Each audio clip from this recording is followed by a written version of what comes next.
Alhamdulillah, selalu Ya, baik-baik. Ya, kita diskusi tentang metodologi penelitian, metode penelitian ilmu pemerintahan. Kemarin saya sudah menjelaskan tentang studi kasus gitu ya. Ini pengetahuan-pengetahuan ini penting karena bagaimanapun juga nanti dalam saudara nulis disertasi itu ada aspek-aspek yang akan bisa dijadikan bahan untuk mengembangkan disertasi saudara dilihat dari sisi metode ya. Budak kan sama video call aja. Mirati. Kapan pagi Seperti pernah saya jelaskan kepada saudara, doktor ilmu pemerintahan ini di samping ada paham tentang substansi ilmu pemerintahan, Anda juga setelah lulus dari sini Anda juga dipandang sebagai ahli penelitian pemerintahan. Oleh karena itu Anda tugasnya tidak hanya mempelajari bagaimana cara menulis disertasi, tapi juga mempelajari aspek-aspek fundamental yang penting dari metodologi penelitian ilmu pemerintahan. Ya, bahannya dari Pak Sadu juga sudah ada, dari saya kemarin ada, ini saya tambah lagi, ini banyak ini. Ini ada 245 slide. Ya. Pada kesempatan pagi ini saya ingin menjelaskan tentang, tapi di slide tapi enggak ada aja lah. Saya menjelaskan secara apa ya? Memberi informasi saja. Jadi slide-nya banyak uraian ya. Nanti saudara, saya takutnya Anda kurang jelas. Saya ingin pagi ini menjelaskan tentang metode penelitian kebijakan.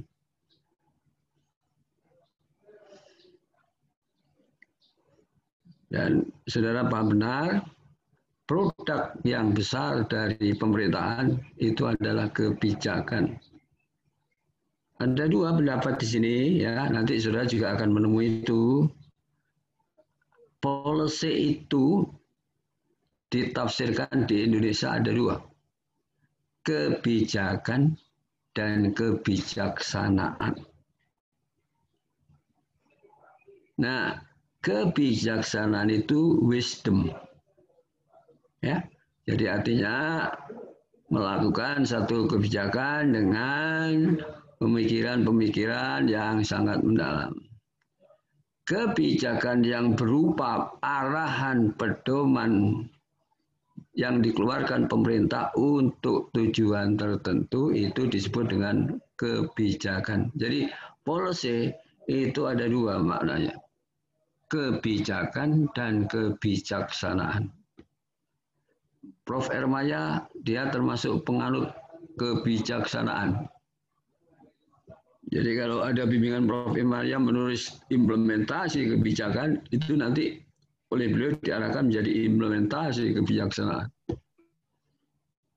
Tapi berdasarkan pertemuan ahli-ahli administrasi negara di Indonesia beberapa tahun yang lalu, diputuskan bahwa kebijakan dalam artian pedoman atau arahan, itu policy yang berkaitan dengan pedoman atau arahan disebut dengan kebijakan.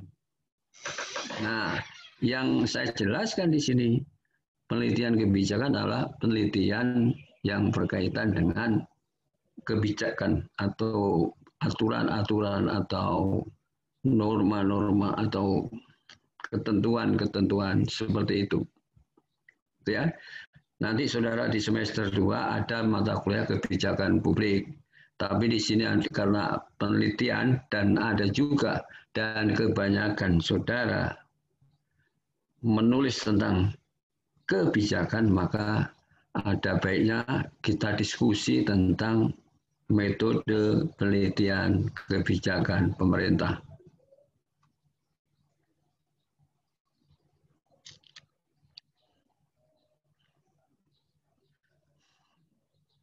Kebijakan pemerintah itu secara operasional itu ditafsirkan sebagai kebijakan yang dikeluarkan oleh pemerintah. Kebijakan sendiri artinya tadi saya katakan adalah arahan, pedoman yang dikeluarkan pemerintah yang menjadi dasar untuk mencapai tujuan tertentu. Misalnya Omnibus Law, itu kebijakan. Dia memberikan pedoman, arahan tentang pengembangan, penciptaan lapangan kerja dan investasi di Indonesia pada saat nanti itu. Jadi seperti itu. Nah, itu yang kita maksud dengan kebijakan. Ya. Nah, kalau kebijaksanaan itu ya pemikiran secara mendalam, gitu ya. Maka kadang-kadang kalau kebijaksanaan itu prakteknya konotasinya sudah tidak berdasar aturan, gitu ya. Saudara camat mengambil satu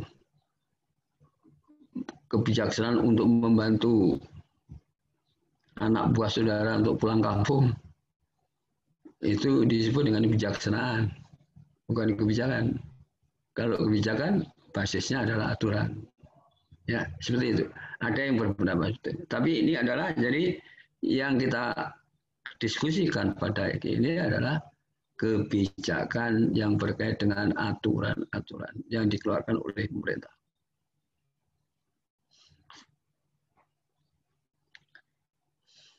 Sebenarnya kebijakan ini ada levelnya. Dan nanti itu juga berpengaruh pada tulisan saudara. Misalnya saudara menulis tentang implementasi kebijakan tentang kehutanan atau tentang misalnya tentang reservasi kehutanan, itu aturan yang mengeluarkan siapa itu? Misalnya pemerintah pusat, pemerintah daerah membuat aturan untuk melaksanakan itu tidak, dan seterusnya. Nah, berarti kalau itu ada tingkatan, ada kaitannya gitu. Jadi kalau saudara meneliti tentang itu di daerah, informannya harus ada di pusat karena yang mengeluarkan kebijakan awalnya adalah pemerintah pusat. Jadi saudara tidak bisa hanya membatasi di daerah saja kalau memang kebijakannya itu dikeluarkan oleh pusat, ya. Itu adalah secara praktisnya seperti itu. Jadi artinya memang dalam praktek pemerintahan kebijakan pemerintah itu mempunyai level, mempunyai tingkatan. Ya. Ada tingkatan yang tinggi disebut dengan political policy. Kebijakan politik. Kebijakan politik ini dikeluarkan oleh lembaga-lembaga politik, misalnya parlemen, gitu misalnya. Kemudian kebijakan administratif itu presiden dan jajarannya. Kebijakan teknis menteri, misalnya seperti itu. Ya, itu adalah berkaitan dengan kebijakan. Secara teori, kebijakan itu ada 3 ranah.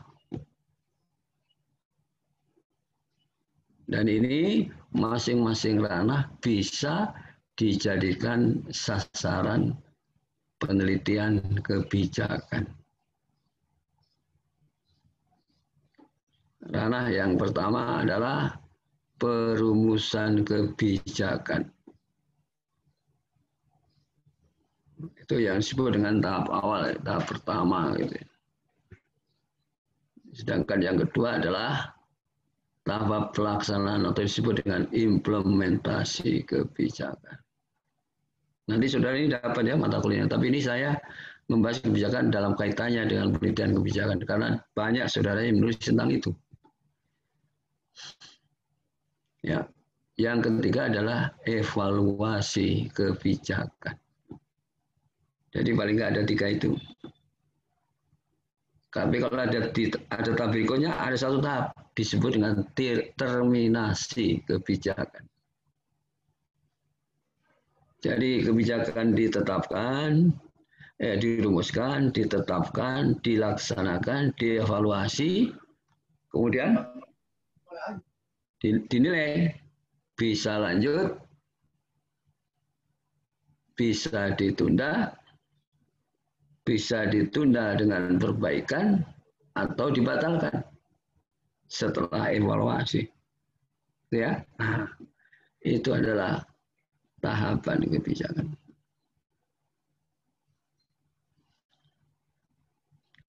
Penelitian kebijakan itu, saudara mendengar ya, apa namanya penjelasan saya? Dengar, Prof. Ya, baik. Dengar, Prof. Sangat jelas, Prof. Jelas, Prof. Baik, ya, Jelas, terima kasih. Prof. Jelas. Ya, masalahnya ini kalau saya ngotot terus, wah, bisa nggak nyampe ini. Baik, saya lanjutkan ya. Jadi itu kebijakan. Ada berlevel. Ada 3 ranah ya, ranah perumusan, ranah implementasi, dan ranah evaluasi.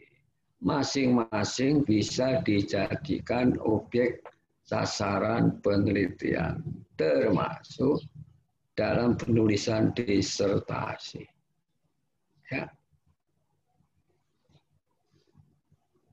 Tahap perumusan itu diawali dari mulai perumusan masalah, kemudian agenda, dan penetapan. Jadi itu rumusan ada 3 itu. Dimulai dari rumusan masalah, agenda, dan penetapan. Sama aja kalau saudara prakteknya, kalau saudara melihat bagaimana penyusunan peraturan daerah oleh DPRD, itu melalui tahapan itu. Perumusan masalah, agenda, penetapan. Masalah itu banyak, kalau sudah agenda dipilih mana yang paling prioritas dan paling berdampak. Kalau sudah di agenda, dibahas, disetujui, ditetapkan. Itu area perumusan kebijakan. Artinya kalau saudara meneliti tentang perumusan ini, ya dari situ berkisar tentang itu. Atau bisa juga saudara kaitkan dengan misalnya kebijakan perencanaan pembangunan daerah. Diawali dari musrenbang itu sampai muncul tentang hasil kebijakan perencanaan pembangunan di daerah itu. Itu sampai di sana. Jadi sampai di level perencanaan saja. Itu yang level utama. Juga banyak ya. Misalnya ada teman-teman saudara yang meneliti tentang kolaborasi pemerintah dalam perencanaan pembangunan daerah. Ada yang seperti itu.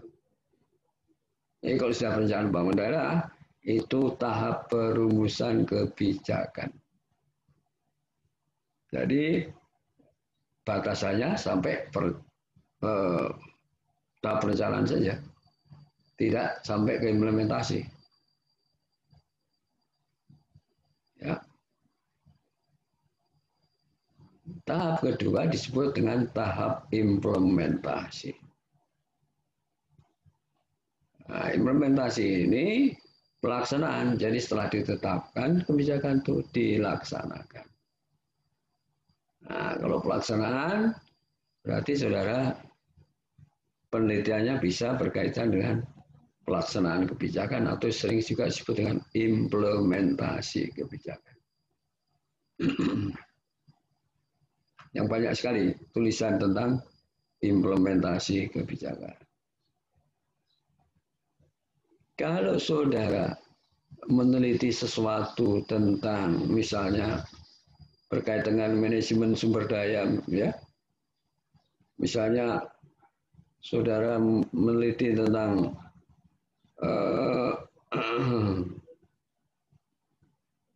pelaksanaan manajemen sumber daya aparatur berbasis kompetensi misalnya gitu. Jadi pelaksanaan ini biasanya tidak dikaitkan dengan teori implementasi kebijakan. Jadi pelaksanaan, saudara gambarkan tentang pelaksanaan itu tadi, manajemen SDM aparatur di tempat yang saudara jadikan lokasi, ya, di situ, ya. Nah itu kajian saudara itu langsung menukik pada pelaksanaan manajemen sumber daya manusia aparatur. Tetapi kalau saudara tulis di temanya implementasi, ya, manajemen sumber daya aparatur misalnya, ya, berbasis kompetensi misalnya gitu, maka implementasi ini dikaitkan dengan teori implementasi kebijakan. Jadi artinya penelitian saudara harus menggunakan teori implementasi.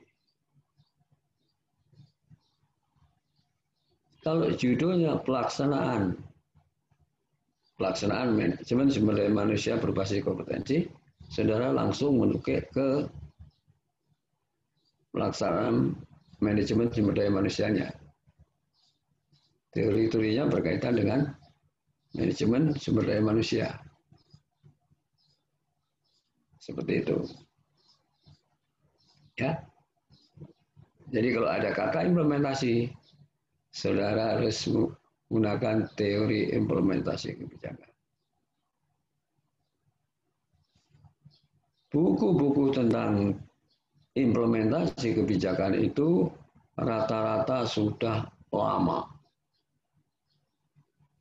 Mereka itu dianjurkan saudara kalau menulis tentang implementasi kebijakan, saudara menggunakan buku-buku yang baru.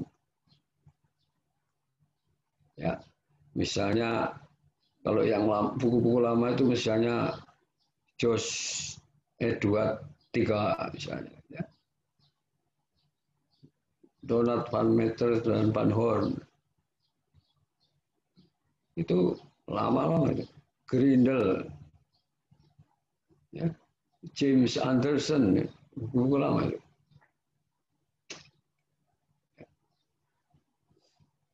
Atau Smith. Dan umumnya buku-buku ini adalah menjelaskan tentang kebijakan pemerintah yang sifatnya top down. Top down dan juga faktor determinasi kebijakan itu adanya di organisasi pemerintah itu sendiri. Jadi artinya kalau pemerintah melaksanakan kebijakan itu, mengimplementasi kebijakan itu, kegagalan dan kesuksesan sangat dipengaruhi oleh faktor-faktor di dalam organisasi pemerintah itu sendiri.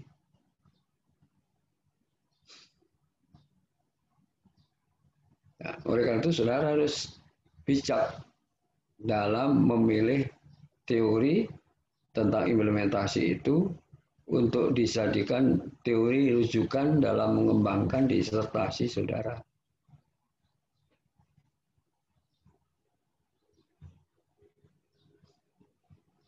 Harus bijak. Jadi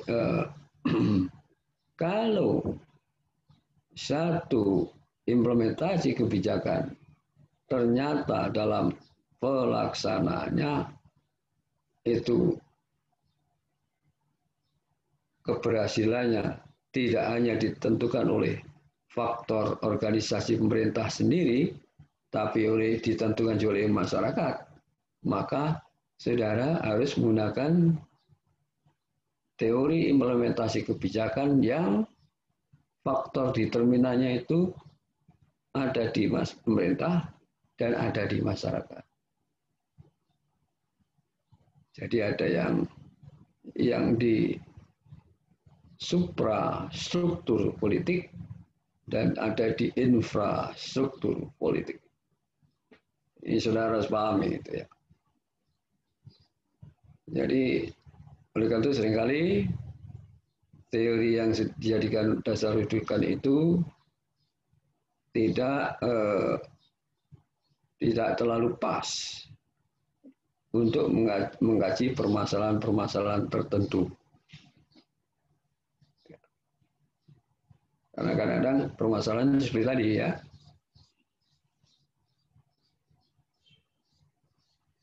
Misalnya implementasi kebijakan persampahan.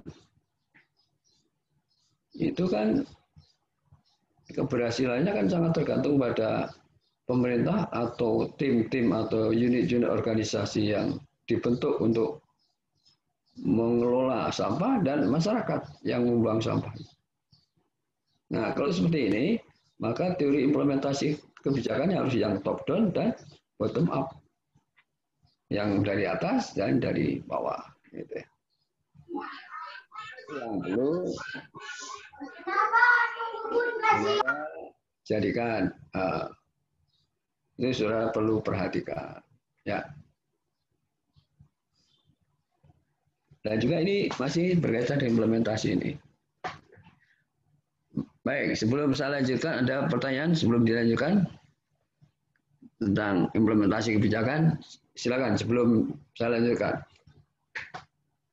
Kalau ada yang bertanya, silakan. Izin bertanya, Prof. Ya, silakan.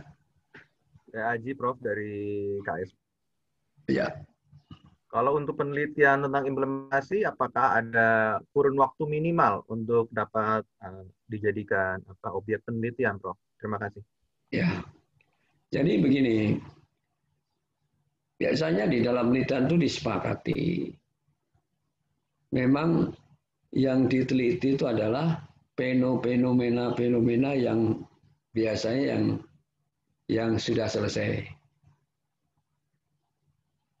Jadi sudah, atau paling tidak sudah dilaksanakan minimal 2 tahun.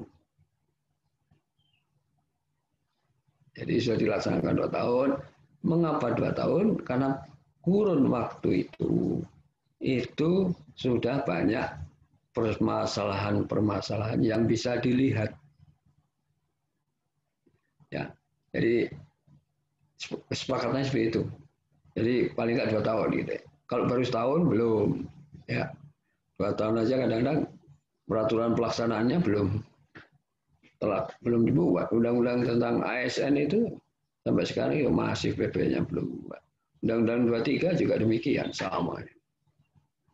Nah, tapi kesepakatannya seperti itu Pak ya. Itu Mas Haji ya.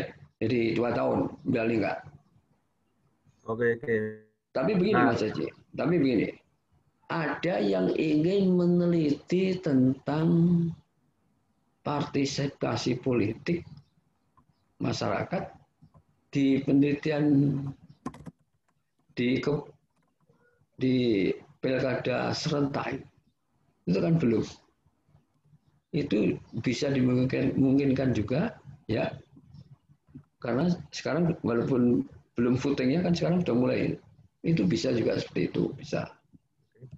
Karena kan kalau seperti partisipasi politik dalam satu pemilihan kan kejadiannya cuma sekali itu, bukan sekali, maksudnya selesai gitu ya. Jadi ada yang ingin melihat secara nyata apa yang terjadi misalnya dalam partisipasi daerah voting itu. Ada seperti itu. Tetapi intinya sebenarnya yang perlu kita pikirkan itu adalah memang penelitian-penelitian yang sifatnya implementasi kebijakan ini kan sebenarnya banyak yang studi kasus kan. Itu biasanya long longitudinal gitu. Biasanya seperti itu. Tetapi intinya pelaksananya sudah paling enggak 2 tahun disepakati seperti itu. Dan kalau saudara meliti implementasi kebijakan, kebijakannya ada dulu. Wujudnya apa? Undang-undang, peraturan pemerintah, perda, perdes, peraturan desa, atau apa? Ya, jangan sampai saudara hanya kebijakan yang lisan-lisan aja yang saudara dengar sudah implementasi, kan nanti ditanya itu nggak jelas. Jadi penelitian tentang implementasi kebijakan selalu berkaitan dengan kebijakan tertentu yang mengatur tentang hal-hal tertentu. Nanti saudara lihat lagi implementasi kebijakan ini, sebenarnya kebijakan ini kewenangan siapa nih? Nah, gitu. Nah, nanti kalau bertingkat, misalnya bertingkat pusat mengeluarkan kebijakan, provinsi mengeluarkan kebijakan lanjutan di tingkat provinsi, kabupaten kota di kabupaten kota, dan seterusnya. Maka itu informannya ada itu. Dan teori yang digunakan adalah teori kebijakan misalnya McLean. Ya, misalnya, atau pendapatnya Prof. Mukhlis Hamdi misalnya. Dia buat tulisan tentang implementasi kebijakan yang berada dalam pemerintahan yang multi level. Ya. Nah, itu ada sendiri. Misalnya dalam perumusan kebijakan itu harus ada relevansi, konsistensi, keterkaitan, misalnya itu. Ya. Produktif seperti itu. Jadi maksud saya kalau saudara harus betul-betul hati-hati benar meneliti implementasi kebijakan itu jangan sederhana gitu ya. Seperti itu. Itu. Kemudian ini juga kalau nanti misalnya ada yang menulis implementasi kebijakan itu dengan pendekatan kuantitatif dan ternyata metode penelitian yang digunakan untuk membuktikan hipotesa itu dengan menggunakan SEM, statistik SEM, maka juga harus hati-hati. SEM itu mengatur tentang pengaruh antar dimensi. Nah, kalau saudara menggunakan pendapatnya Jos E23 tentang faktor-faktor determinan terhadap implementasi kebijakan satu, misalnya tujuan, kejelasan dua, yang kedua sumber daya manusia, yang ketiga sikap, sifat ya, sikap dari pelaksana, yang keempat struktur birokrasi, 4 misalnya. Itu nggak pas dengan SEM karena ini faktor dimensi. Kalau faktor berarti variabel, sedangkan SEM dimensi. Nah, misalnya itu ya. Ini juga harus diperhatikan. Nah, itu Pak Haji ya. Oke, ya. Ada yang ingin tanyakan lagi? Silakan. Pak, saya tuh penasaran ketika kita mengalami periode COVID, Pak. Karena saya kebetulan rencana risetnya kan tentang kebijakan terkait kredit pemerintah, Pak, kredit program. COVID ini kan membuat data menjadi sangat berbeda karena krisis, Pak. Ya. Jadi kalau kita tarik dari satu periode ke periode lain, begitu kita ketemu COVID, datanya menjadi tidak seperti periode sebelumnya gitu kan, Pak. Nah, kalau seperti itu, apakah penelitian masih valid, Pak ya? Bisa saja, bisa, nggak masalah. Ya memang perkembangannya seperti itu kan. Artinya kalau data-data nanti misalnya itu perkembangan longitudinal gitu ya, pas terakhirnya pas masa COVID, ya nggak apa-apa, dijelaskan aja. Nah kebetulan memang COVID ini banyak faktor determinan yang berbeda, yang berpengaruh. Gitu. Misalnya kalau orang kurang partisipasinya karena takut nanti ketularan misalnya. Orang banyak yang tidak punya kemampuan untuk membeli karena banyak PHK misalnya. Misalnya seperti itu. Dan seterusnya, dan seterusnya. Artinya kalau ada tema yang kebetulan COVID, itu berpengaruh pada penelitian. Itu berpengaruh gitu. Kecuali kalau saudara nggak nyebut COVID tahun aja, tahun itu. Ya. Itu nggak perlu. Tapi kalau sudah COVID, berpengaruh. Ada obat itu. Ya. Jadi nanti saudara nggak apa-apa, jelaskan aja kenyataannya seperti itu. Justru nanti bisa Anda membedakan sebelum COVID itu. Begini kategori-kategorinya, setelah COVID seperti ini. Nah, nanti saudara pendapatnya gimana? Menurut saudara model yang dikembangkan itu untuk bisa mencari jalan keluar terhadap misalnya masalah yang COVID itu, ya kita kan tidak tahu COVID itu kapan selesainya. Iya kan? Walaupun ada vaksin, ya belum tentu selesai kan? Oh, namanya virus. Seperti influenza saja, tiap terus ada terus muncul terus. Ya. Jadi seperti itu. Jadi intinya seperti itu, tidak masalah kalau memang. Cuman Anda ya pastinya menjelaskan aspek-aspek tertentu yang mungkin berbeda pada saat normal dan pada saat COVID. Itu, Pak Haji. Nggak masalah, Pak Haji.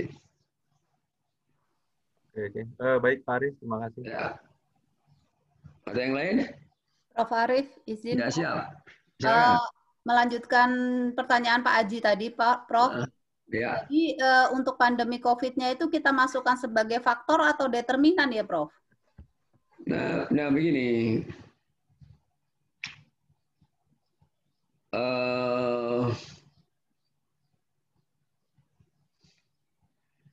Faktor determinan itu biasanya, ini tergantung Ibu. Misalnya Ibu menelitian tentang apa. Kalau yang dimaksud dengan faktor determinan implementasi kebijakan misalnya, itu sudah jelas sekali ya, berdasarkan teori. Nah, secara teori seperti pada saat COVID ini, kan pastinya menyesuaikan faktor determinannya itu dalam pelaksanaannya kan sesuai dengan kondisi COVID. Gitu. Tapi teori tentang COVID sendiri itu belum ada gitu. Tapi permasalahan itu terjadi dalam masa COVID ya. Jadi lebih nanti tidak usah dijadikan faktor determinan, tetapi dalam bahasan dijelaskan bahwa pada masa COVID ini ada beberapa hal yang berbeda. Nah, untuk memperkuat itu, Ibu harus mendukung dengan data. Ya, kalau kualitatif harus data ya. Kan kebanyakan mahasiswa itu kan disertasinya hanya bertumbuh pada wawancara saja, itu kurang. Syarat ilmiahnya kurang misalnya. Kualitatif harus didukung dengan data. Misalnya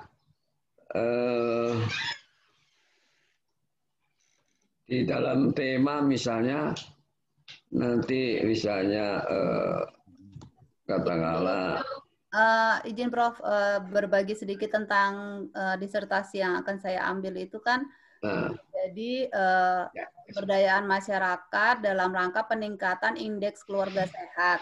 Nah kan di tahun lalu kan sudah ada angkanya Prof. Nah di tahun ini itu terjadi penurunan mungkin juga kan karena disebabkan oleh pandemi COVID ini. Jadi gimana Prof itunya? Dimasukkan. Jadi saudara jelaskan saja. Ya. Ya artinya pemberdayaan teorinya teori tentang pemberdayaan. Iya. Ya misalnya seperti itu. Saudara bercerita aja. Per longitudinal per series itu ya tahun-tahun itu. Nah giliran sekarang itu menurun karena itu dijelaskan. Tetapi itu pun Anda harus buktikan juga bahwa memang menurunnya itu karena COVID. Jangan sampai memang kan misalnya sekarang ini walaupun tidak COVID kan banyak pengusaha-pengusaha yang kolab mestinya, tapi COVID dijadikan alasan. Ya, itu juga harus hati-hati, Mbak Afia. Ya, Prof. Makasih, Prof. Ya, seperti itu. Jadi dalam penjelasan nanti. Tapi tetap dukungan data ya, dukungan data. Itu penting. Saya kan jadi di bahasan bab 4 itu pertama wawancara, kedua dukungan data, ketiga itu hasil penelitian, kalau bisa, keempat itu teori yang lain yang mendukung, yang seirama, yang sejalan, gitu. Nah, jadi itu bahasa jadi enak gitu. Jadi maksudnya jangan hanya wawancara aja. Wawancara dengan lurah, tanya Pak Lurah gimana nih di sini? Di sini kesadaran masyarakat kesehatan rendah, misalnya gitu. Sudah ikuti rendah itu apanya? Misalnya tingkat kesadaran misalnya. Indikator ya, Prof. Ya. Ada indikator-indikatornya berarti ya, Prof. Nah, iya. Betul. Jadi seperti itu yang dijadikan ya. Jadi adalah. Jadi maksud saya kalau berkaitan dengan pendidikan rendah itu ya mestinya tingkat pendidikan. Kan gitu. Kalau partisipasi dalam pemilihan kepala daerah berarti itu adalah tingkat kesadaran politiknya misalnya gitu. Misalnya kalau COVID ini kesadaran kesehatannya itu yang 3M itu yang biasa terkena itu misalnya. Ya. Jadi itu hal yang tetapi maksud saya tetap pijakan awal Anda adalah teori ya, kita deduktif. Kalau induktif boleh nggak apa-apa, tapi kebanyakan deduktif. Kita harus sepakat dulu, biasanya ditanya kan, Ibu nulis tentang pemberdayaan. Yang Ibu maksud dengan pemberdayaan apa? Kan itu mesti teori. Ya. Nah ini Pak, yang mesti sebenarnya adalah suatu proses kegiatan untuk meningkatkan kompetensi, kapasitas dari masyarakat, misalnya seperti itu. Itu adalah jadi seperti itu. Itu ya, Bu Abi ya. Terima kasih, Prof. Ya, ada yang lain?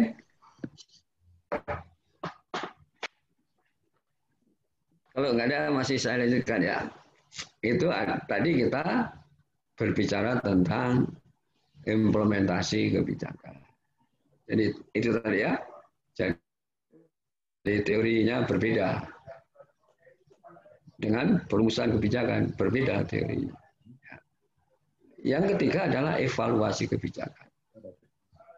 Teorinya berbeda juga. Jadi misalnya nanti kalau berkaitan dengan ada satu kebijakan sudah terlaksana, sudah dilaksanakan untuk melihat misalnya tingkat keberhasilannya itu bisa dengan evaluasi. Evaluasi itu bisa berkaitan dengan substansinya, berkaitan dengan dampaknya, bisa aja. Kan gitu ya. Ada kalau terkenalnya kan evaluasi itu bisa formatif dan sumatif. Substansi, dampak pelaksanaannya seperti itu. Itu evaluasi ya. Ada yang katanya kalau evaluasi itu bisa evaluasi politik, evaluasi aspek legalnya, evaluasi administratif, misalnya gitu. Itu bisa dilihat dari sudut sana. Ya. Itu adalah evaluasi. Itu pun teorinya berbeda. Jadi sebenarnya kalau nanti saudara menulis salah satu ranah ini, maka teorinya harus berbeda. Jadi kalau tema saudara adalah kebijakan tentang apa misalnya kebijakan tentang investasi, kebijakan investasi pemerintah Indonesia misalnya. Kebijakan ini berarti luas. Bisa perumusannya, bisa implementasinya, bisa evaluasinya. Tafsirnya seperti itu. Jadi oleh karena itu selalu dibatasi. Jadi seperti itu ya. Nah, kebijakan ini juga tidak bisa dilepaskan dari lingkungan. Jadi artinya seperti implementasi kebijakan juga itu mestinya terjadinya di lingkungan tertentu gitu. Kebijakan dibuat untuk memecahkan masalah yang ada di lingkungan. Oleh karena itu dekat sekali hubungan antara lingkungan dan kebijakan. Ya. Nah, jadi misalnya penelitian pengaruh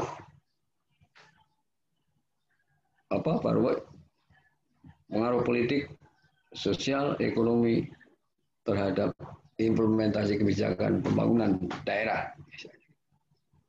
Nah, ini memang seperti itu. Jadi kebijakan itu tidak di tempat yang kosong, selalu ada lingkungan tertentu gitu. Oleh karena itu kalau itu disebut dengan sistem kebijakan. Jadi artinya kalau saudara meneliti kebijakan, saudara juga di dalam teori bisa memperhatikan sistem kebijakan. Artinya kebijakan itu dipengaruhi oleh faktor perumus pelaksana kebijakan, isi kebijakan, masyarakat yang dikenai kebijakan, dan lingkungan. Yang 4 itu. Jadi kalau ingin berhasil pelaksanaan kebijakan, maka 4 faktor itu harus menjadi perhatian. Jadi pelaksana kebijakannya harus komitmen dan sejalan sama persepsinya dengan perumus kebijakan. Substansi kebijakannya memang dibuat untuk menjaga masalah tertentu, berarti disusun oleh orang-orang yang ahli, kan gitu. Kemudian masyarakat tentunya kebijakan itu dibuat sebagai wujud untuk kepentingan masyarakat. Pasti masyarakat mendukung gitu. Kalau enggak tidak mendukung nanti. Dan lingkungan seperti tadi di dalam lingkungan tertentu. Itu. Jadi sebenarnya hal ini perlu menjadi perhatian di dalam penulisan tentang kebijakan. Di dalam penelitian kebijakan itu ada 2 jenis penelitian. Yang pertama adalah sebagai penelitian atau action research, sebagai penelitian kerja. Yang kedua adalah mengilmiahkan kebijakan, seperti yang ditulis di disertasi, mengkaji secara ilmiah tentang kebijakan. Nah, yang pertama tadi adalah action research itu tujuannya adalah untuk memperoleh kebijakan yang lebih baik untuk menggantikan kebijakan yang lama. Misalnya seperti itu. Itu action research. Atau juga misalnya Pemda ingin merumuskan satu kebijakan. Ya. Nah, itu melakukan kajian. Itu juga bisa disebut dengan action research. Ya. Itu seperti itu. Jadi ada 2, ada action research, ada yang penelitian ilmiah itu, yaitu mengilmiahkan kebijakan.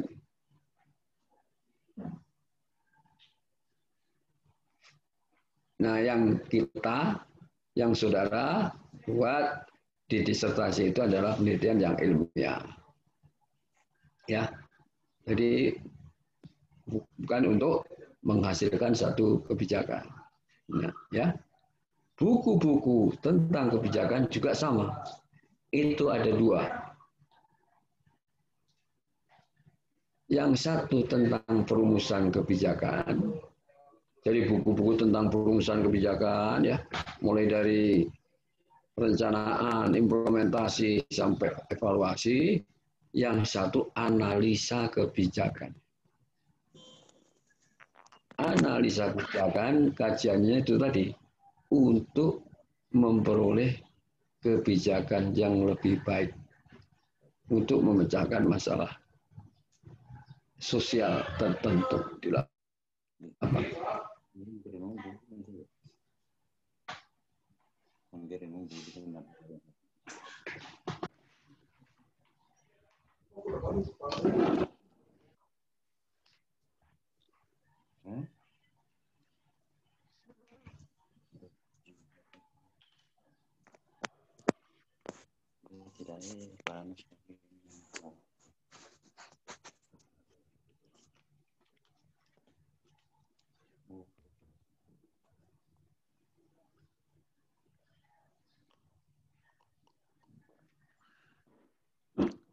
Nah, saudara itu sebenarnya dianjurkan karena penelitian implementasi kebijakan itu banyak sekali. Saudara dianjurkan untuk yang ngambil substansinya saja. Implementasi kebijakan tentang apa misalnya? Ya. Tentang pelayanan. Maka dianjurkan pelayanannya, jangan implementasi kebijakan. Misalnya pembangunan yang bertujuan untuk meningkatkan indeks pembangunan manusia, ya seperti itu. Jadi kalau bisa jangan implementasi kebijakan, karena kalau implementasi kebijakan teorinya ya itu aja. Kan nanti kalau saudara menulis tentang implementasi kebijakan atau perumusan kebijakan atau evaluasi kebijakan, novelty-nya kan itu.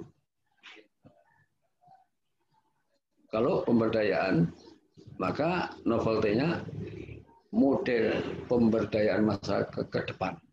Misalnya kan seperti itu. Tapi kalau implementasi kebijakan, ya model implementasi.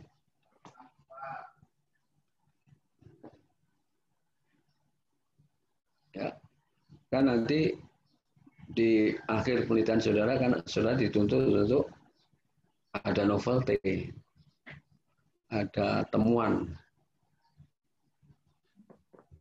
yang baru. Baru itu artinya begini dalam ilmu sosial. Baru itu yang jarang sekali itu adalah menemukan teori baru.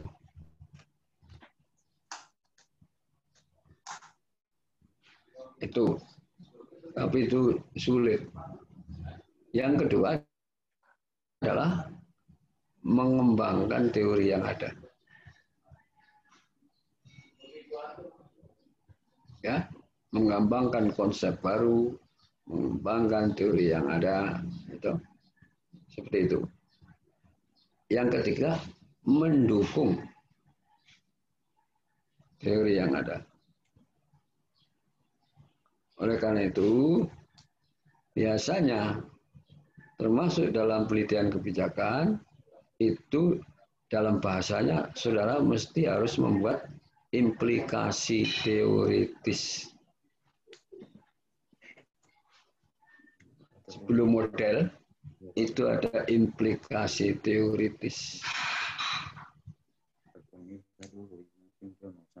Implikasi teoritis adalah kritik saudara terhadap teori-teori yang saudara jadikan rujukan yang berbasis hasil kajian. Ya. Tadi kan ditanya itu. Apalagi kalau kuantitatif. Kuantitatif itu teori. Kuantitatif itu adalah untuk pengembangan konsep baru, teori baru, karena itu adalah untuk mengevaluasi teori-teori yang dijadikan dasar. Kalau kualitatif lebih ke menemukan model-model, pemikiran-pemikiran ke depan. Jadi novelty itu juga macam-macam berdapat ini ya. Bisa bersifat strategi. Biasanya strategi ini untuk kepentingan praktis.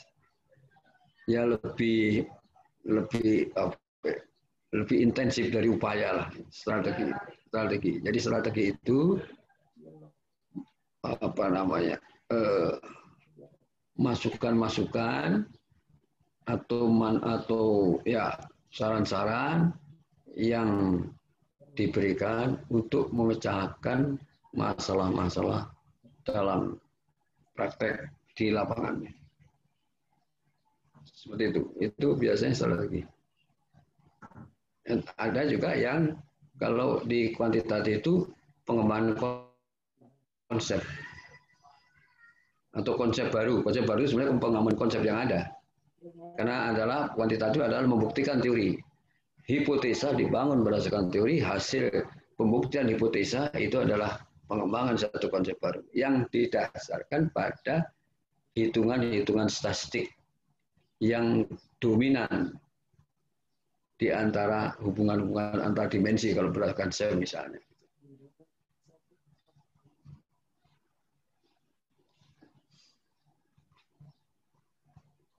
Yang ketiga itu adalah model. Model itu seringkali ditafsirkan sebagai ya kerangka berpikir untuk memecahkan masalah-masalah yang didasarkan pada teori yang ada dan hasil kajian saudara ditambah pemikiran saudara menjadi satu model.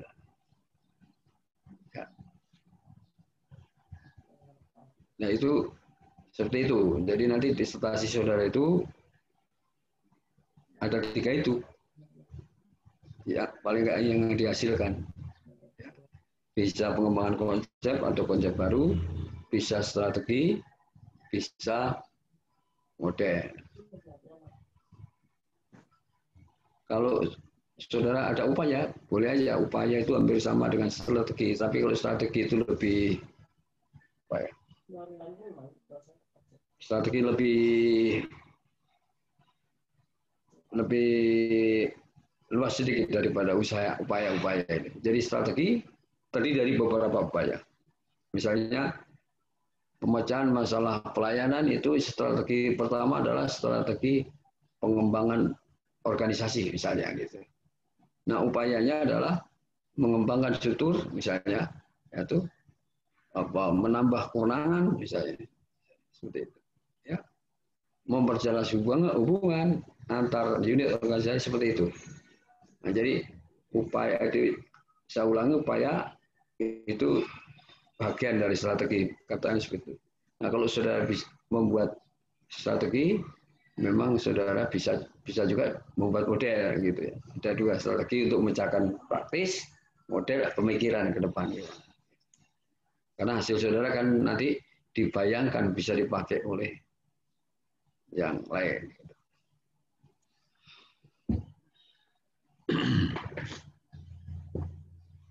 Sampai di sini ada yang bertanya? Silakan. Yang kira-kira masih kabur atau belum terlalu jelas, nggak masalah, gitu ya.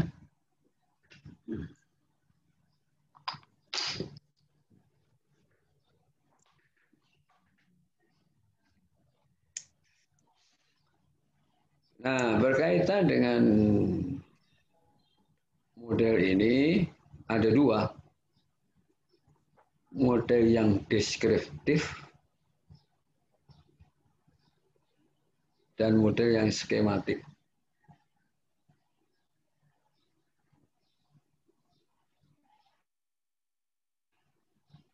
Model deskriptif adalah model yang memberikan penjelasan secara deskriptif tentang pemikiran-pemikiran yang bulat, gitu ya, untuk ke depan. Gitu. Yang bulat artinya kadang-kadang kan kalau saudara baca disertasi di sini itu kan seringkali modelnya terdiri dari apa konsep-konsep istilah-istilah aja. Gitu. Kadang-kadang ini terangkai apa tidak? Kalau model harusnya terangkai.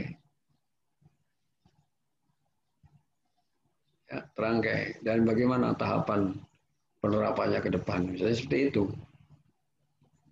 Ya, model yang baik seperti itu.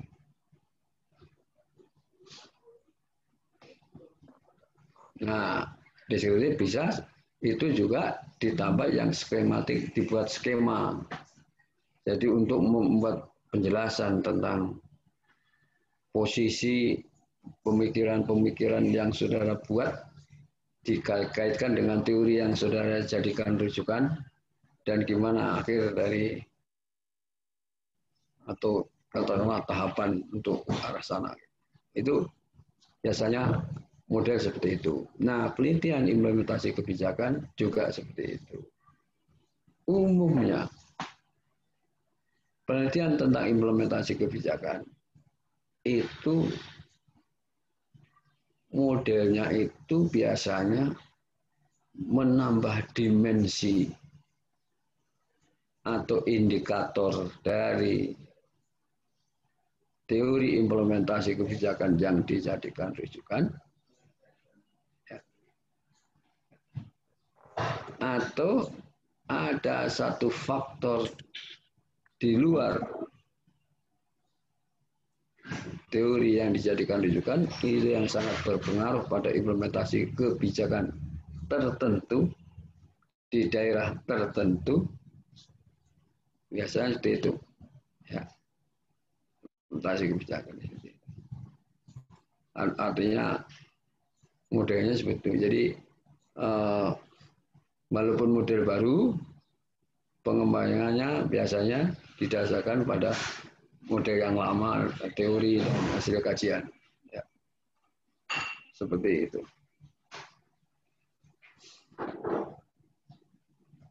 Itu adalah berkaitan dengan penelitian kebijakan. Ya. Nah, kebijakan itu seringkali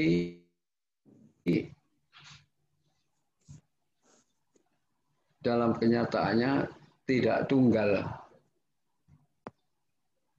berkaitan dengan kebijakan-kebijakan lain. Kebijakan kan ada yang menafsirkan rangkaian kegiatan. Itu kebijakan itu merupakan kumpulan aktor, kumpulan aturan, ya. Oleh itu disebut rangkaian of action. Jadi hati-hati dalam meneliti tentang kebijakan, jangan sampai kebijakan yang saudara teliti itu berkaitan dengan kebijakan yang lain. Itu supaya nanti penelitian saudara tidak bias, kan? Masalah sosial itu adalah masalah yang dijadikan materi dari kebijakan. Jadi kok bukan masalah sosial, tidak bisa dijadikan materi satu kebijakan. Masalah sosial selalu berkorelasi dengan masalah sosial yang lain. Jadi memecahkan satu masalah itu bisa berpengaruh pada masalah yang lain. Itu juga perlu dilihat. Ya seperti tadi Mas Aji menulis tentang implementasi apa tadi dalam kaitan COVID misalnya. Itu kan masalah kebijakan berkaitan dengan COVID yang luas secara kemari jadinya gitu. Itu juga harus hati-hati dalam meneropong. Karena tadi masalah kebijakan itu intercorrelated. Jadi selalu berkaitan dengan masalah lain, kemudian berkembang. Jadi kadang-kadang saudara memecahkan masalah ini, masalahnya sudah lari. Tidak terpecahkan. Karena saudara, dan masalah itu ada tidaknya tergantung saudara. Artinya subjektif. Subjektif artinya yang memandang masalah itu adalah saudara. Nah, mungkin orang lain nggak memandang masalah. Misalnya kalau di Indonesia dengan adanya COVID ini kan barang-barang mahal, banyak PHK dan seterusnya. Tapi masyarakatnya menerima dengan baik aja ya, nggak ada protes-protes ya. Misalnya, ya itu nggak ada masalah kan. Di tempat lain, protes itu masalah. Gitu, misalnya. Jadi maksudnya hanya ingin memberikan pandangan kepada saudara bahwa masalah kebijakan itu subjektif. Gitu. Ya, sosial dan subjektif. Bukan pribadi gitu ya. Bukan pribadi.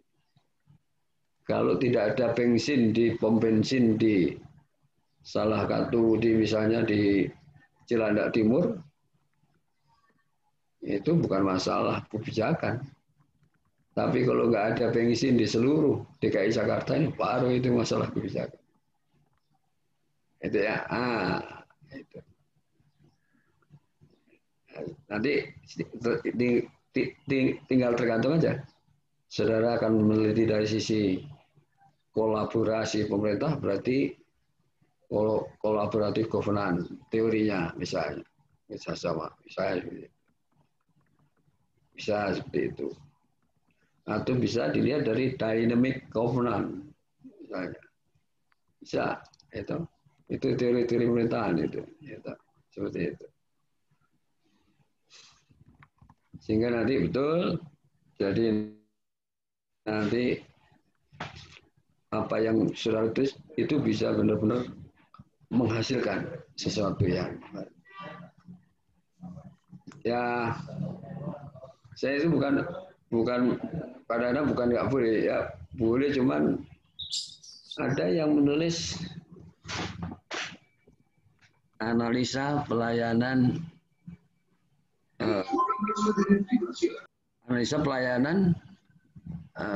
kartu penduduk, analisa pelayanan perizinan satu pintu.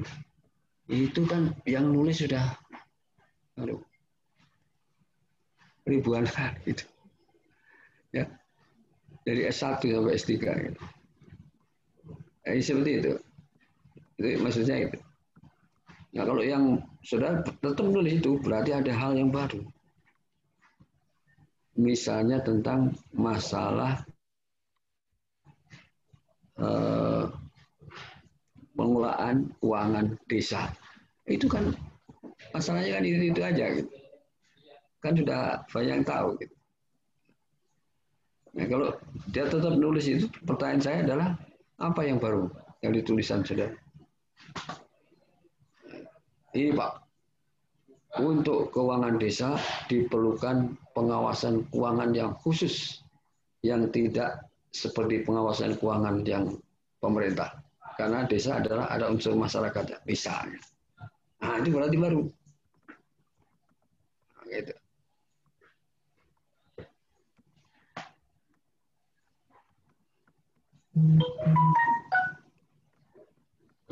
Itu seperti itu. Jadi nanti bayangan kita seperti itu.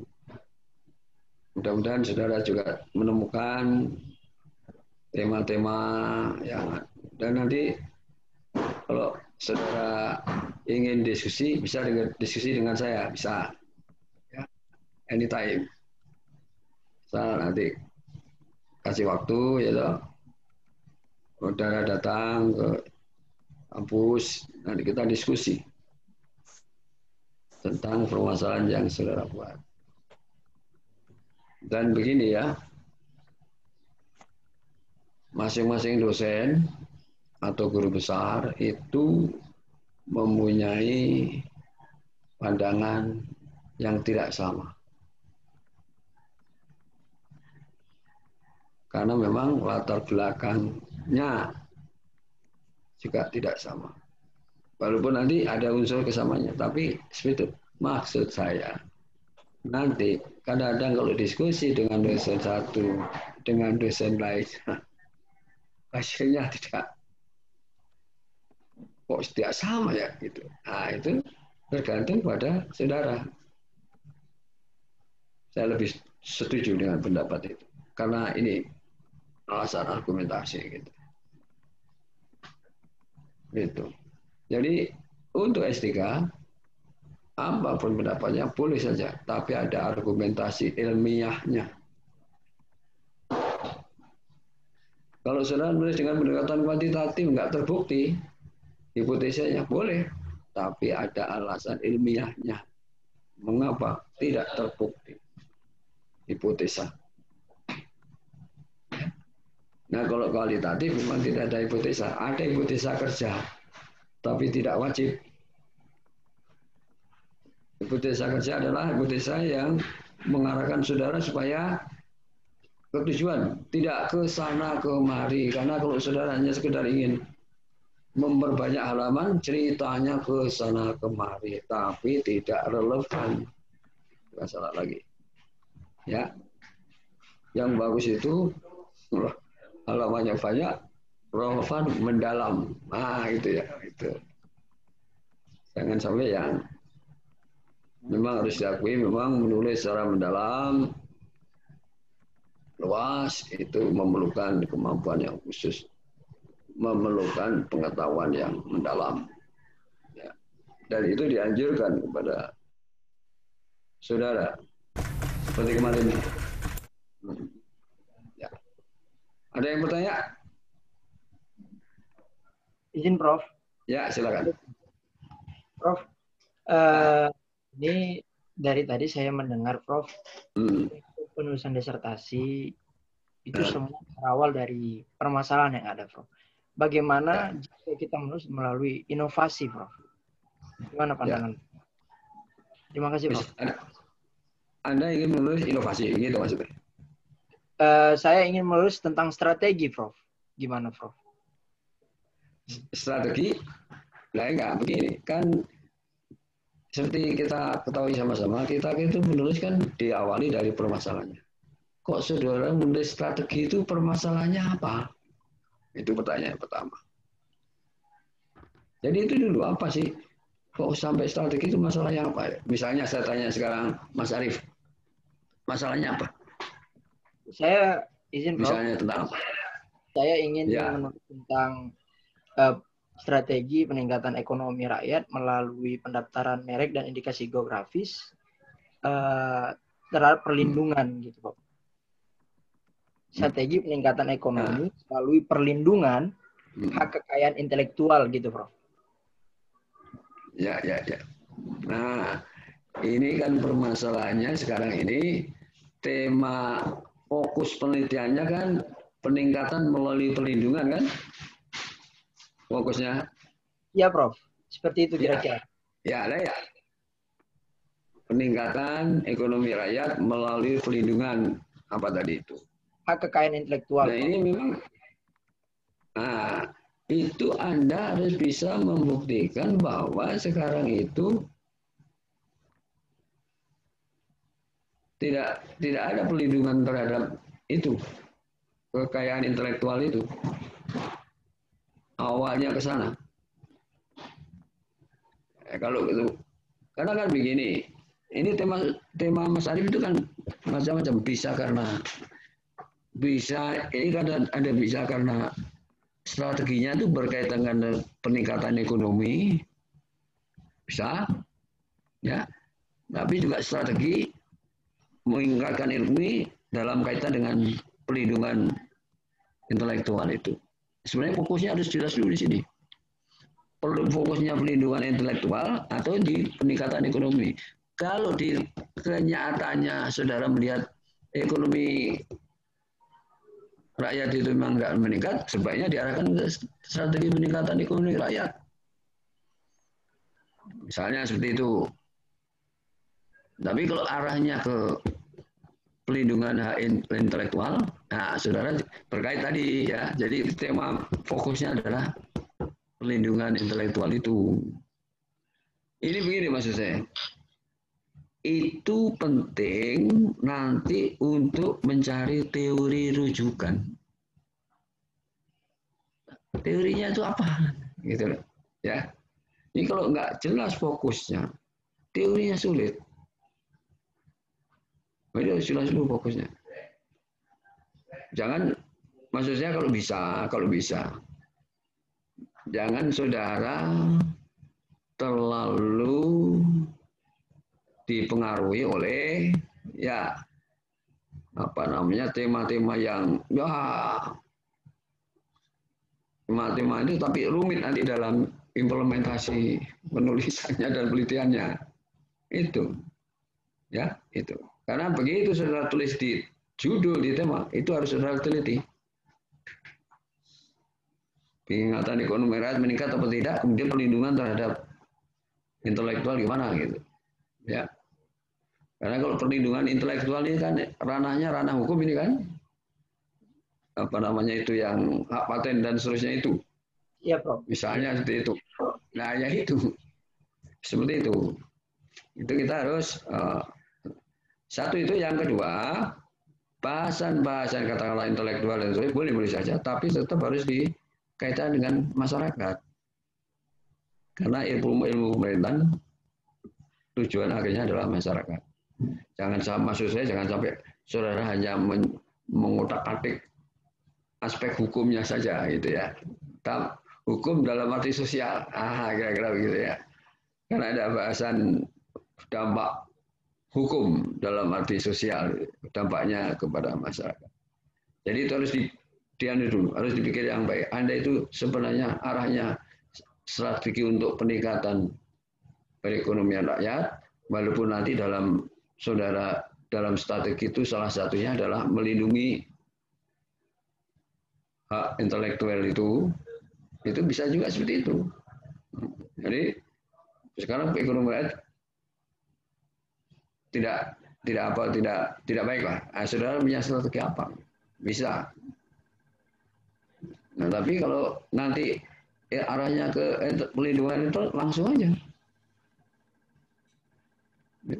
Strategi pelindungan intelektual dalam kerangka ekonomi masyarakat.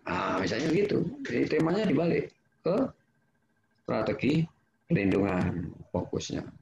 Kalau perekonomian taruh ke depan, strategi peningkatan perekonomian itu tema pokoknya. Ya, nanti juga harus Anda pikirkan ya. Ya, Prof. Nanti paling tidak seperti itu. Ya. Ada yang lain? Yang lain?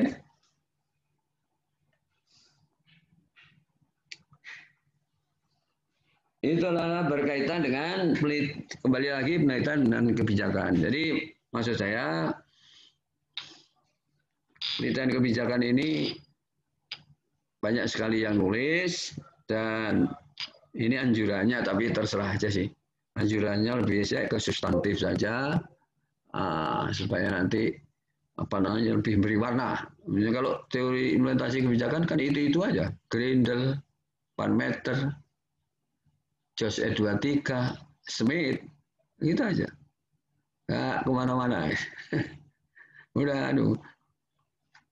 nggak asal nulis tentu. Kecuali ada teori-teori kebijakan yang baru ya. Misalnya Anda langsung pesan tentang buku-buku implementasi kebijakan keluaran baru kepada Amazon gitu. Itu baru, mantap. Mungkin ada yang baru gitu. Kalau yang lama-lama itu aja, aku punya semua bukunya. Buku aslinya itu. Jose 3 ada, Van Meter ada, Grindel ada. Ya. Yang ada banyak, Thomas Daya ada, lengkap. Jadi saudara, kalau itu ya bisa, udah out of date gitu ya. Jadi saya pikir itu, kalau nggak ada yang bertanya lagi, kita akhiri ya, Prof. Hari ini. Kalau masih, oh ya, silakan Mbak Dewi. Iya, terima kasih Prof. waktunya. Prof, saya membaca buku Prof. Aris terkait dengan penelitian Prof. Cuman saya belum paham kalau misalnya kita meneliti antara implementasi kebijakan, evaluasi kebijakan, terus kemudian di situ ada formulasi kebijakan ya. Ada yang namanya formulasi kebijakan. Nah, maksud saya begini, Prof. Dari implementasi, formulasi, kemudian evaluasi itu apa? Flow atau step by step-nya seperti apa, Prof? Jangan sampai misalnya saya pernah membaca penelitiannya sebenarnya dia ingin mengkritisi sebuah kebijakan gitu ya, Prof.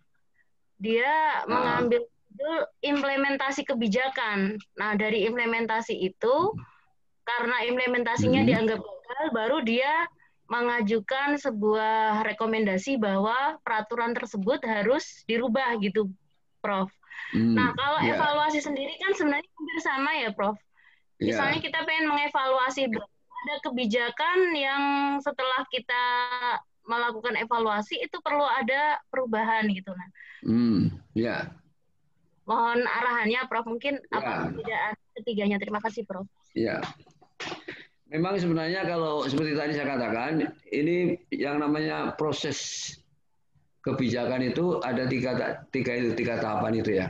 Itu menyatu itu sebenarnya kalau dalam prakteknya. Ya misalnya dalam penyusunan perda itu kan seperti itu tahapannya. Ada perumusan kebijakan, ada implementasi, ada evaluasi, ada terminasi. Terminasi itu nanti diputuskan, ditunda, dibatalkan, ditunda dengan perbaikan, dan seterusnya. Seperti itu. Nah, tapi karena ini masing-masing faktor ini artinya bisa dijadikan objek kajian sendiri, itu bisa terjadi. Memang sekarang ini ada semacam hampir sulit diberi batas strict ya. Kalau melihat tentang keberhasilan dari satu peraturan, itu penelitian evaluasi. Kalau melihat tentang pelaksanaan ini sudah berjalan sesuai dengan aturan atau tidak, itu biasanya penelitian implementasi, tapi itu kan bisa juga dikaitkan dengan evaluasi, ya seperti itu. Nah, cuman kalau evaluasi itu sebenarnya cakupannya bisa evaluasi dari materi di kebijakan itu sendiri maupun dampaknya, gitu. Kalau implementasi hanya melihat di pelaksanaannya saja, ya seperti itu. Jadi kalau evaluasi kan Mbak Dede tahu evaluasi kan secara umum kan biasanya informatif, sumatif, seperti itu. Ya, bisa ya. Walaupun nanti tergantung dari Mbak Dede kan banyak pendapat. Misalnya William Dunn itu melihat evaluasi itu aspeknya ada 8. William Dunn dalam bukunya tentang kebijakan ya, policy. Ya, terus ada pendapat berbeda lagi yang lain ya. Tapi seperti itu. Jadi kalau tergantung Anda aja, nggak masalah itu. Seperti kemarin saya jawab pertanyaan Mbak Dewi adalah keputusan Anda berdasarkan pada pegangan yang sudah dijadikan rujukan gitu. Jadi Anda nggak usah terlalu khawatir. Ini pendapat ini nggak baik. Anda kan udah dokter. Dokter adalah memproduk ilmu. Oleh karena itu memang harus baca-baca, banyak baca, dan nanti Anda punya keyakinan sendiri. Ilmu yang saudara dalami apa, dan saudara meyakinkan pendapat sendiri berdasarkan itu. Kan nanti saudara kalau dari narasumber kan dievaluasi sama yang ikut mendengarkan kan. Ya, kalau saudara tidak punya pegangan kesana kemari ya susah juga gitu ya. Tapi kembali lagi ini seperti itu nggak apa-apa. Jadi kalau Anda memang yakin dengan evaluasi dengan argumentasi. Kita ingin mengevaluasi karena kita ingin melihat ini gimana ternyata pelaksanaannya itu berhasil, berpengaruh dan seterusnya, bisa tidak gitu. Jadi kan ada output, ada outcome kan.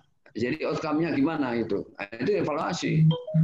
Banyak peraturan baik, tapi outcome-nya tidak baik, tidak didukung oleh masyarakat. Misalnya ini kan perdebatan misalnya. Peraturan tentang cipta kerja kan banyak yang dukung tapi banyak juga yang menolak kan sudah. Jadi itu perlu diteliti ternyata apa sih ini memang perlu atau tidak gitu.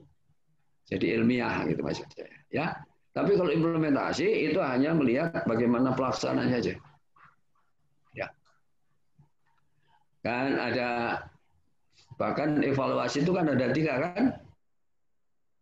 Bisa evaluasi pada sebelum, ya ada yang sedang berjalan setelah, misalnya itu. Nah itu juga ya. Nah, jadi maksudnya Mbak Dewi sekarang ini kalau dan kita saya ajarkan pada teman-teman seluruhnya mulai kalau punya pendapat itu dipertahankan. Oleh karena itu untuk mempertahankan itu perlu rujukan. Nah oleh karena itu Anda memang sudah saatnya mulai belajar sedikit gitu maksud saya. Jangan sampai sudah dokternya nggak digunakan, nggak pernah nulis, nggak pernah meneliti, nggak pernah diskusi, hilang itu dokternya, gitu, ya. Nah oleh karena itu teman-teman dokter semua ini, kalau di Jakarta, kalau ada buku-buku dibeli, pajang di ruang tamu. Oke, itu baru orang wah dokter ini. Sekalipun tidak dibaca buku itu. Nanti saatnya saudara baca. Misalnya kalau saudara ditugaskan seperti saudara jadi konsultan, kan Anda belum buku. Anda ditugaskan bupati untuk membuat konsep pengembangan wilayah, perlu buku. Nah itu buku-buku yang yang baik-baik itu mumpung di Jakarta misalnya beli ya, jangan saudara nonton film aja itu ya uangnya nonton beli. Jadi nanti orang masuk rumah saudara itu wah ini memang setelah dokter ini mantap sekali ini bukunya banyak ya, padahal belum tentu dibaca buku itu. Seperti itu ya, Mbak Dewi ya, seperti itu. Masih ada yang bertanya? Makasih Prof. Terima kasih ya. Kalau nggak ada yang bertanya, kita akhiri kuliah hari ini. Selamat siang dan terima kasih atas perhatian. Assalamualaikum warahmatullahi wabarakatuh. Waalaikumsalam warahmatullahi wabarakatuh. Makasih Prof. Terima kasih Prof. Siap ini langsung beli buku Prof. Buku pegangan atau buku bacaan Pak Arif? Izin Prof. Yang bacakan ya. Kasih Pak. Jangan bacakan ya. Buat buku, beli aja. Ini. Siap Prof. Terima kasih. Pak Arif kalau beli buku bungkusnya dibuka Pak Arif. Enggak, itu untuk nandain yang belum dibaca yang udah dibuka berarti udah dibaca. Iya, siap Prof. Terima kasih Prof. Terima kasih Prof. Di sekolah kali ya. Apa sih ya?